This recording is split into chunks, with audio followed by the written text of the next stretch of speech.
जवानों को पॉलिटिक्स में आना चाहिए क्या? बिल्कुल आना चाहिए, लेकिन पॉलिटिक्स में आना से ज़रूरी चीज़ है वो तो बहुत ही फंडामेंटल चीज़ होगी। पहले तो आप ये देखो कि आप ज़मीनी स्तर पर क्या कर सकते हो। अपने नेता से सवाल ही नहीं पूछता आज का युवा। मरीन ड्राइव में हम यहाँ लोगों से पूछ रहे हैं, इनकी राय जान रहे हैं। कुछ जवान हैं, हम इनसे पूछना चाहेंगे कि क्या आप अपनी ज़िंदगी में जो अपेक्षा रखते हैं भारत देश से, एडमिनिस्ट्रेशन से, नेताओं से, क्या वो उस पर खरे उतर रहे हैं? बिल्कुल नहीं। कैसे नहीं उतर रहे? अरे आप अभी देखो, नीट का पेपर लीक हो रहा है। आप अपने आसपास देखो, यही देख लो कितनी कचरा है। रायपुर म्यूनसिपल कॉरपोरेशन का साल का बजट कितना है? आप एक बार गूगल करो, RTI लगाओगे कुछ आएगा नहीं। तो संतुष्ट तो बिल्कुल नहीं है हम, अपने सरकार से भी संतुष्ट नहीं है और एडमिनिस्ट्रेशन से तो बिल्कुल संतुष्ट नहीं हर है। विभाग में करप्शन एकदम अपने पीक हाई पे है। मतलब आप किसी भी डिपार्टमेंट को देख लो, वहाँ पे इतना ज़्यादा करप्शन बढ़ चुका है। छोटे छोटे चीज़ों के लिए भी करप्शन मतलब लेते हैं वो लोग रुपए। सबको पता है ये बात, लेकिन कोई एक्शन भी नहीं लिया जा रहा है। और जो आवाज़ उठा रहे हैं उनकी आवाज़ दबा दी जा रही है अलग अलग चीज़ों से।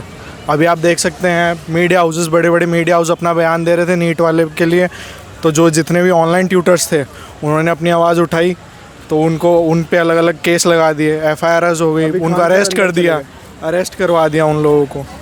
तो देखिए ये मतलब एक तरीके से पूरी यूथ की, पूरी अपने पॉपुलेशन की, इंडियन पॉपुलेशन की आवाज़ दबाने की पूरा प्रयास कर रही है जो सेंट्रल है वो। भारतीय जनता पार्टी आज के समय पे ऐसी हो गई है कि उसके खिलाफ कोई भी बोलता है सीधे तौर पे देशद्रोही कहलाया जाता है। वो लोग एक सर्टिफिकेट बांटते हैं कि कौन कितना बड़ा देशभक्त है। बीजेपी तय करती है हमारे देश में कि कौन कितना बड़ा देशभक्त है। अगर बीजेपी के खिलाफ कोई भी कुछ बोलता है तो वो देशद्रोही है।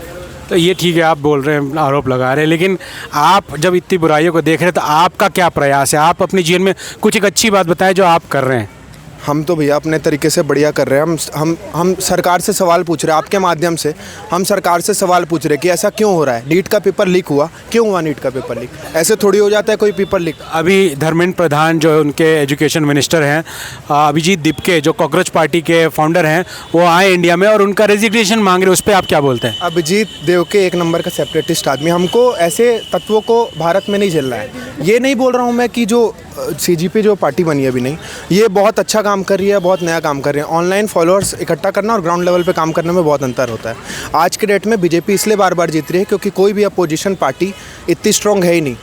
लैक ऑफ अपोजिशन है। अगर अपोजिशन ही वीक होगा देश का तो बीजेपी एक छत्र राज कर रही है और वो करेगी आगे समय पे भी वो करती रहेगी। आम आदमी पार्टी एक रिवॉल्यूशन लेके आई थी, आप खुद देखो उनके सारे नेता करप्ट पाए गए। देश की कोई पार्टी ऐसी नहीं है अभी। अगर वो लोग करप्ट भी नहीं पाए जा रहे हैं तो इस तरीके के सवाल उठाए जाते हैं ताकि वो करप्ट घोषित हो जाएं, और ये पूरा का पूरा हाईकमांड करता है बीजेपी का। आप देख लीजिए, आप चाहे दिल्ली की देख लीजिए, राघव चड्ढा जी थे, उनके जितने भी मतलब आपके नेता थे, किसी ना किसी की ED की रेड पड़ गई, सब बीजेपी में आ गए। आप अभी बंगाल के चुनाव जीती है बीजेपी, उसके बाद में जितने भी दिग्गज नेता थे TMC के, सबके रेड पड़ी हैं, सबके टोटल।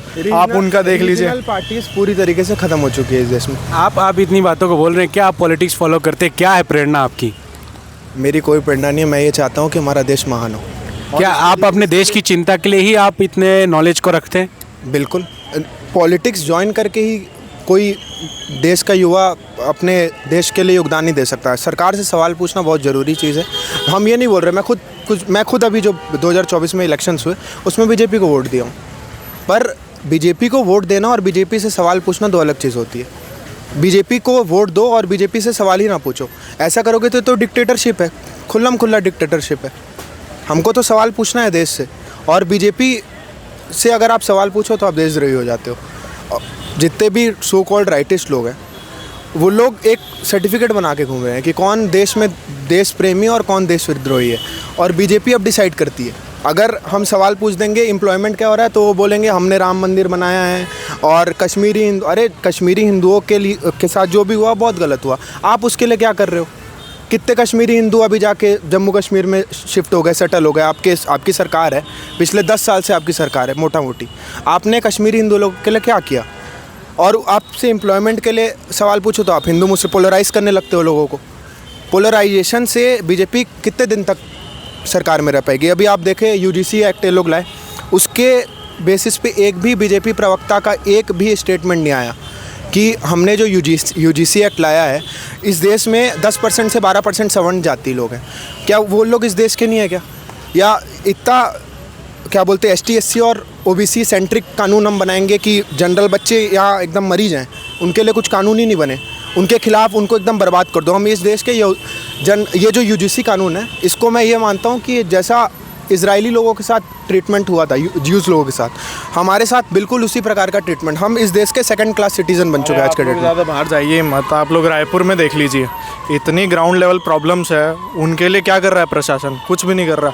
छोटे छोटे बच्चे हैं 5-5, 6-6 साल के, उनको गांजा इतने नशीले पदार्थ होते हैं, इतनी आसानी से मिल जाते हैं। कौन है उसके लिए जिम्मेदार बताइए? पूरा यूथ ख़राब हो रहा है, पूरा यूथ। इतनी चाकूबाजी हो रही है रायपुर में, क्या हुआ? आप तो रायपुर के ही हो, कोई भी एक अच्छा एक्शन लिया हो रहा है। कोई भी चीज़ को ख़त्म मैं तब मानूंगा जब उस चीज़ का अंत हो।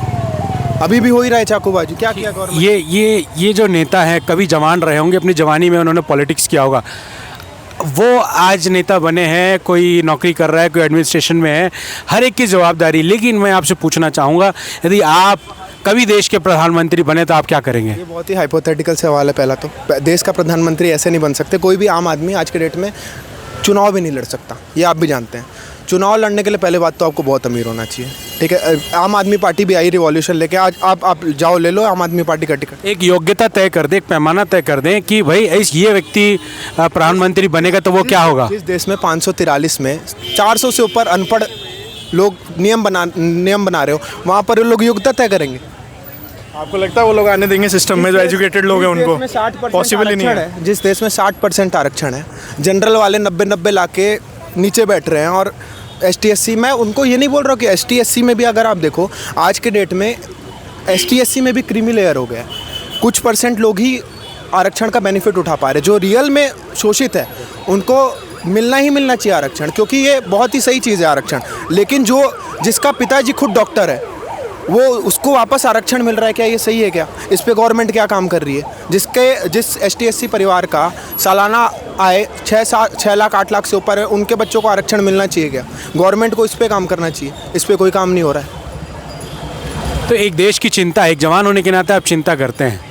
बिल्कुल करना चाहिए, हर युवा को करना चाहिए, हर बूढ़े को करना चाहिए, हर बच्चे को करना चाहिए। तो जवानों को पॉलिटिक्स में आना चाहिए क्या? बिल्कुल आना चाहिए, लेकिन पॉलिटिक्स में आना से ज़रूरी चीज़ है वो तो बहुत ही फंडामेंटल चीज़ होगी। पहले तो आप ये देखो कि आप ज़मीनी स्तर पर क्या कर सकते हो। अपने नेता से सवाल ही नहीं पूछता आज का युवा। जितने भी मीडिया हाउसेस हैं सब या तो BJP खरीद रखी या तो कांग्रेस खरीद, सब एकदम पोलराइज्ड न्यूज़ बताते हैं। इस देश में आप अभी न्यूज़ खोल के देखो, अभी जितने न्यूज़ चैनल है सब खोल के देखो, अभी चल रहा होगा कि हिंदू मुसलमान क्या कर रहे हैं, वहाँ पर दंगा हो गया, यहाँ दंगा हो गया। ना कहीं एम्प्लॉयमेंट की बात हो रही है, ना इन्फ्लेशन की बात हो रही है। हमारा देश बद से बदतर स्थिति में है। कोई रिलेटेबल इकोनॉमिक नहीं कर रहा है, कोई भी मीडिया हाउस रिलेटेबल बात नहीं कर रहा है। इंडिया की जो करनी चाहिए, इंडिया की एक भी वो सिर्फ फालतू की बात कर रहे हैं। इंडिया की एक भी यूनिवर्सिटी जो है वो टॉप 100 में नहीं है, एक भी यूनिवर्सिटी। इसके लिए गवर्नमेंट क्या कर रही है? BJP सरकार आई है आज से लगभग 12-13 साल हो गए।